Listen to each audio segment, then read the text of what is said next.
মিষ্টি দিদি চেয়ারে বসে চাকরি দেয় বেছে বেছে। বাহ দিদি, এটা কি নতুন কবিতা লিখছো নাকি?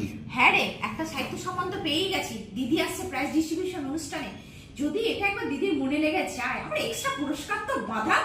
আর তারপরে তো দেখবি একটা পদ পেয়ে গেলাম, সব ইন্টারভিউতে ডাকবে টিভি ফিভি চ্যানেলে। কি বলিস, তারপরে তো ওইসব ব্যাপার আছেই। ও দিদি, বাইরে এক গাদা রিপোর্টার এসছে গো, ইন্টারভিউ নেবে বলে। এই ডাক ডাক, মনে পুরস্কার পাবো, খবর পেয়েছে। ডাক ডাক ডাক। আপনি তো পুরস্কার পাচ্ছেন, সম্মানীয় ব্যক্তি, আপনাকে অনেকে ফলো করবে, তো আমাদের গ্রাহক বন্ধুজন বা শ্রোতাদের জন্য যদি আপনার কিছু বক্তব্য তুলে ধরা যায়, তো কিছু কোশ্চেন করি। একদম। এই যে শিক্ষক দুর্নীতি নিয়ে, নো কমেন্টস। এই যে 26,000 লোকে, নো কমেন্টস। এই যে SSC corruption, no comments. Hey, বেকার সব বেকার, সব বেকার। এই জান জান জান। আচ্ছা আচ্ছা, এইসব না জেনে শুনে কাদেরকে সব ঢুকতে দিস?